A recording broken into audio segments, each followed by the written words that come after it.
Virtual LANs, that is VLANs, are incredibly common. They're everywhere. In fact, switches always consider VLANs when forwarding frames. You can't turn that off. However, VLANs are a pretty simple concept. So in this video, I'll introduce you to the basics of VLANs and the associated topic, VLAN trunking. As with all the videos in my CCNA course, I mirror the organization of the books, so this content mirrors the CCNA Volume 1, Part 3, Chapter 8. That's the same chapter in both the Edition 1 that sold from 2020 through 2024 and the new Edition 2 that's out here in 2024. Then within that chapter, the book has these three headings as the major headings within the chapter. So I looked at that first section, VLAN concepts or virtual LAN concepts, and I've created a video about those. So within this video then I've organized the content into two sections. First, single switch VLANs, which are simpler, and then multi-switch VLANs, which introduces the need to talk about VLAN trunks. Learning about VLAN presents an interesting progression. The concepts are fairly simple. The configuration can be medium complexity and troubleshooting can be fairly complex. And those topics come next. So stick around to the end of the video and I'll close with a few comments helping you set your mind on what you need to be ready for to understand those more complex topics. Then, as always, at the end of the video, I give you advice about if you're using the books, what, if anything, you need to go look at in the books for the matching section. And for everyone, I'll tee up a couple of review activities. All right, let's get into the content.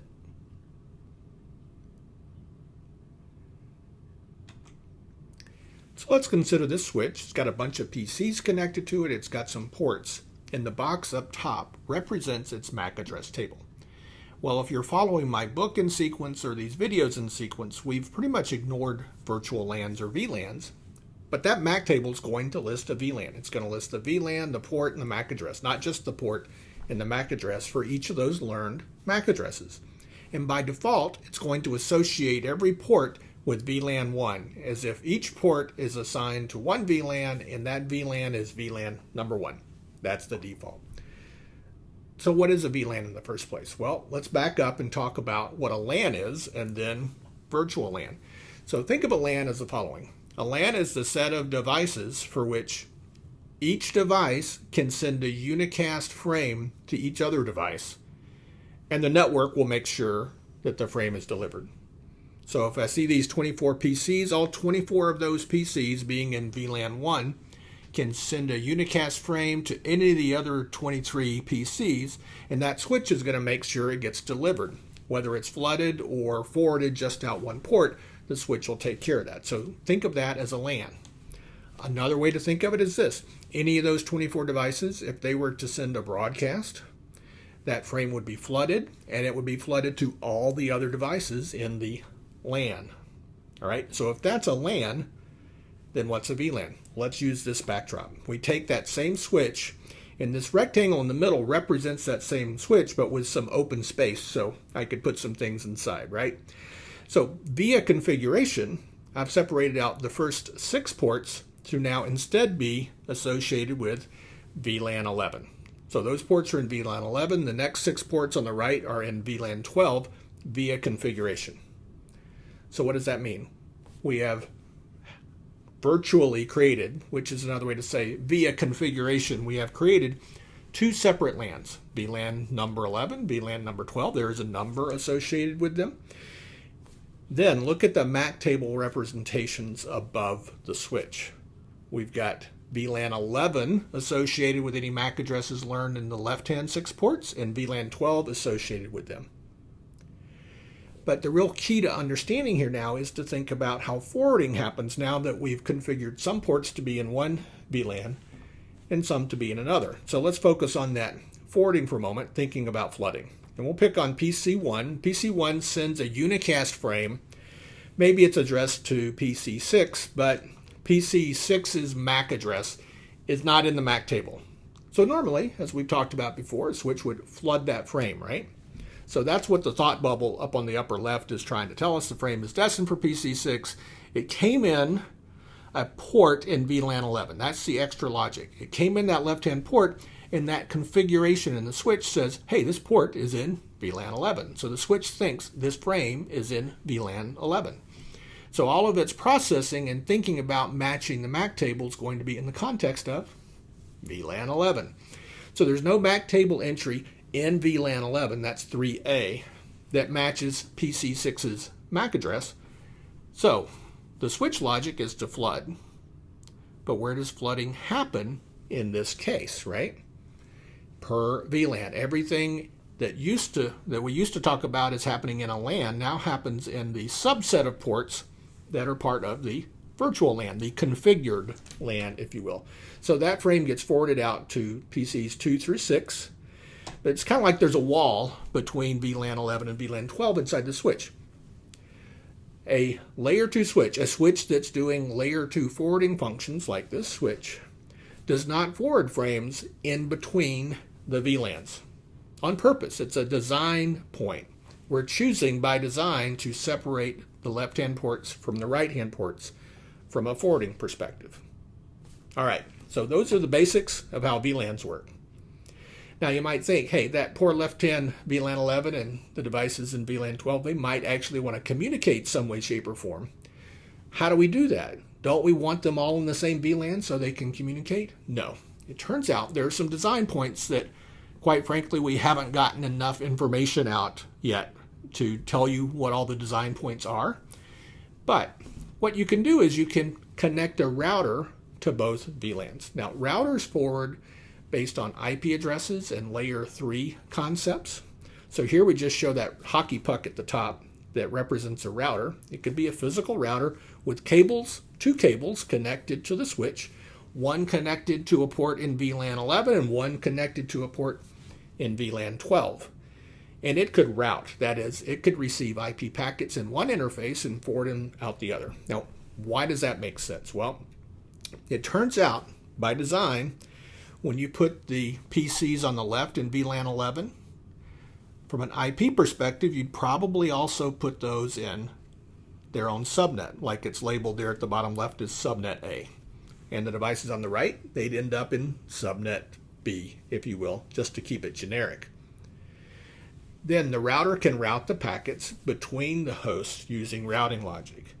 And there are advantages to forcing that to happen. In particular, routers can apply services to things as they pass through the routers that you can't do if you were to put everybody in the same VLAN. For instance, there are security features called IP access control lists that you could apply there on router R1 that would be useful. All right, so that's a bit about the context. Now, in the book, chapter 18 in the new edition, I think it is all about how to route between those LAN subnets. So there's much more to come on this. You can read about it in books, watch for videos coming up in the next few months about that. But for now, we'll focus more on the VLANs themselves and the VLAN trunks. All right, last bit before the next section where we talk about VLAN trunks, just to set it up a little bit. Most campus designs have access switches where the end user devices connect, like at the bottom of the drawing, and then a very small number, often just 2 distribution switches that just connect to those access switches to provide connectivity between them. But let's just say on those access switches we had some ports configured to be in VLAN 11 and some to be in VLAN 12, just like we saw in the simpler drawing just a few moments ago. Now we've got a dilemma. If I want to get a frame that's part of VLAN 11 between those access switches so those PCs can communicate and create this one concept of VLAN 11 where any device in VLAN 11 can send a frame to any other device in VLAN 11 via a layer 2 switching path, we've got some more work to do on those links between switches, which brings up the topic of VLAN trunking.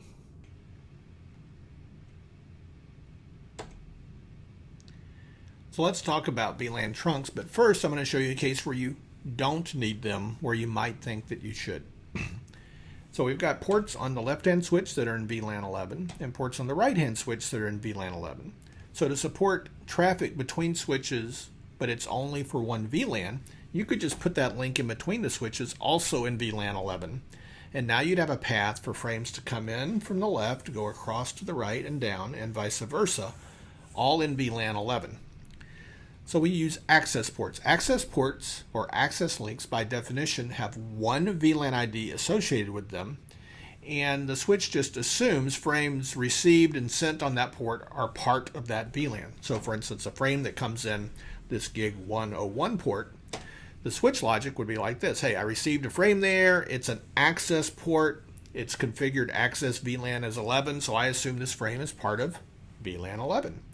So it'll match its MAC table, and the MAC table matching will include a lookup of the VLAN ID, and it'll forward the frame, say it's to some device over on the right, so it'll forward this frame out to the right. Now the slide has labeled it as VLAN 11.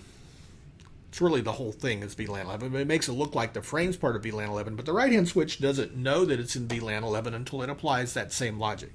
I received the frame on this gig 112 port. It's configured as an access port. It's operating as an access port. The configured access VLAN on that right-hand switch is VLAN 11. So that frame is part of VLAN 11. Now all my forwarding happens in VLAN 11, and say it's forwarded down to, say, PC 34. Again, the VLAN ID of the frame is implied by the configuration on the port, the access VLAN configuration. But in most networks, there's more complexity, and there's multiple VLANs on each of those switches, and you want to support traffic from multiple VLANs across this link in between, and that's what a trunk is. A trunk is a link that supports traffic from multiple VLANs, and to do so, the devices have to add a header that identifies the VLAN ID. So let's take that same scenario, but in this case, here comes the frame. There's nothing extra in the header when it arrives because it arrives in an access port. One VLAN associated with it doesn't use this extra VLAN trunking header. Same logic on the switch. It came in an access port, did the frame. That access port's access VLAN is configured as VLAN 11. This frame is part of VLAN 11. Switch makes a forwarding decision, and it realizes that the outbound port is a trunk. So it says, I have to add that new trunking header thing that Wendell's talking about. So it adds an extra 4-byte header, that part of which identifies the VLAN. So the VLAN ID is identified right there in the frame. So the right-hand switch, knowing that this is a trunk, says, hey, port gig 112 is operating as a trunk. So I'm going to figure out the VLAN ID to apply to this frame just by looking at the tag or the VLAN trunking header right there to identify that as being part of VLAN 11. So it's not based on config in the right-hand switch, it's based on what's in the frame. Then when it forwards the frame out here to the bottom, after matching its MAC table, there it goes without the tag. So there's a process of choosing to remove the tag because that port is an access port. When you're forwarding onto an access port, the switch has to remove the tag. All right, so that's some of the detail of what's going on here. So this tagging process, it's going to make a choice. It's going to choose to add a tag based on the VLAN ID of the incoming frame. So let's just broaden the example a little bit. Somewhere not shown on the screen, a frame arrives. The switch determines it's part of VLAN 11. It's going to be forwarded out to the right, puts this tag on it.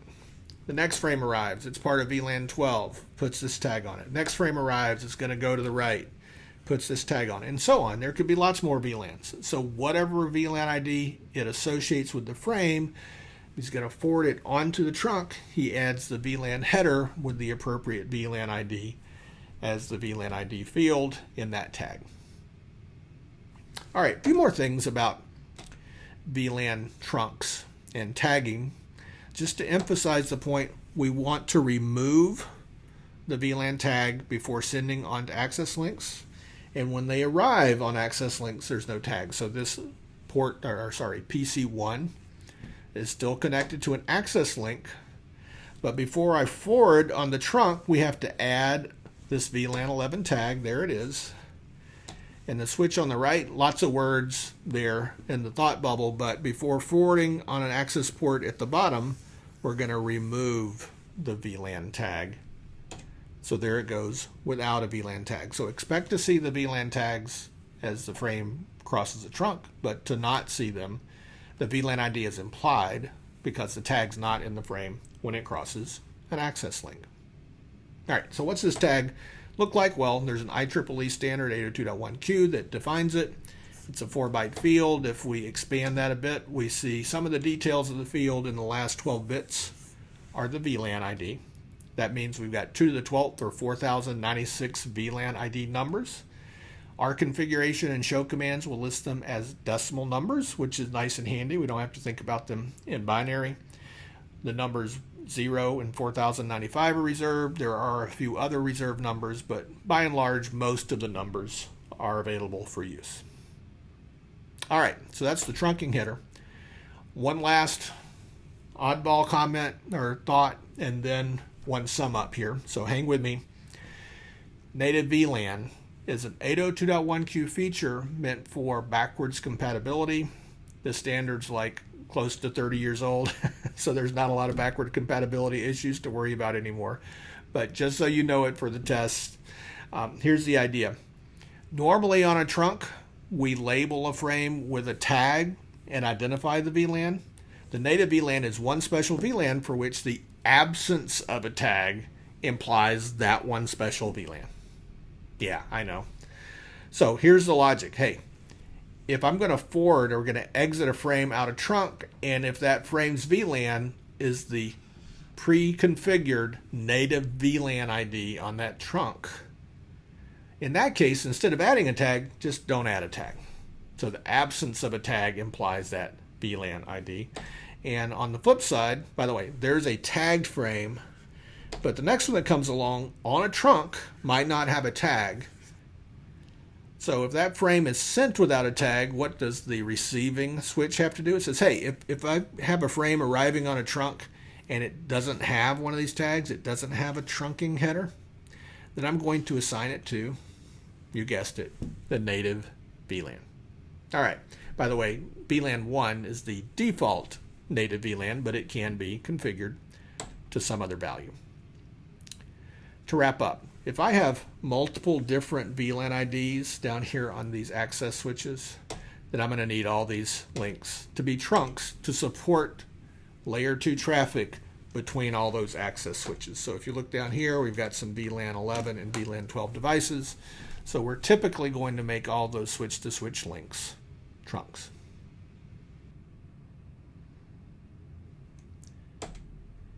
In the opening, I promised you a few things. Here at the close, so here we go. This video matches the organization of the books, in particular Volume 1, Chapter 8, the first major section in there. That first major section is called Virtual LAN Concepts.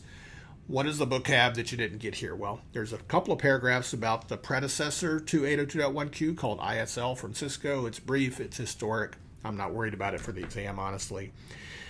But there are unique concept examples about VLANs and VLAN trunks versus the ones I used here on purpose. I'm using different examples in the videos as much as possible to give you a second look.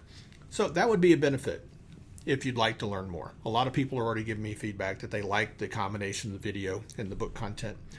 But just to make sure it's clear, we haven't gotten to any CLI commands yet about VLANs and VLAN trunks, so there's none hidden in that section either. So it's concept only in that section. All right, what else? 2 review activities. We've got a terminology mind map. By now, hopefully you've seen the idea, but for those that haven't, doing it is the first bar. So do it now, it's a good thing. But it's better if you'll wait a day or two, and it's even best if you'll schedule it so you don't neglect it. The seed term, drum roll please, VLAN. Big shock there, right? So create the mind map. You doing it is far more important than you watching the video, but there's a video that matches it that shows you what I did to create the same kind of mind map. Second review activity. Again, it's much better for you to do it than to watch the video, but the video is there to support you on that. So it's good if you'll do it now. So if you say, hey, I'm not going to do it later, do it now. It's fine. But it's better if you'll wait a day or two, and it's best if you'll schedule it so you don't forget. There's a matching video where I walk you through what I would expect you to have answered like in an interview, and the interview subject is how does switch forwarding happen in the presence of VLANs and VLAN trunks, and that diagram on the left is the topology we'll use for that interview. All right, so that's it for the review activities. One last promise I made to you up front that I want to finish up. Configuration and verification of these topics can be medium complexity and troubleshooting even more complex. And if you're following along in the books, those are the next topics. So here's your mindset to get through that a little better. Every time you see a figure like this, think about which links should be trunks, which should be access ports, and where are all the pieces of each VLAN. So think about the figures and analyze those for yourself and get used to that. Second, there's a configuration issue with trunks. There's some flexible options, which means you can configure switches to trunk, and they may not operate as trunks. They may operate as access ports. So you want to make sure you understand what's configured versus what's operational and how to tell in show commands. Then you can relax and think about your analysis of what VLAN is assigned to each frame as it enters a switch, so that you can look at the MAC table and know what's matched. So just briefly to review, when a frame arrives on an access port, the VLAN of that frame is per the configured access VLAN. If it arrives on a trunk port, it's per the incoming frame's VLAN tag. Or in that one exceptional case, it's based on the configured native VLAN for frames that come in on a trunk that don't have a VLAN tag. Hey, thanks for hanging around until the very end. It's much appreciated. Give me a like or a comment or even a share. Let other people know about the channel. And if you're new to the channel, of course, subscribe and click a bell so you'll be notified when I put out new stuff. Hey, thanks for hanging out. Talk to you.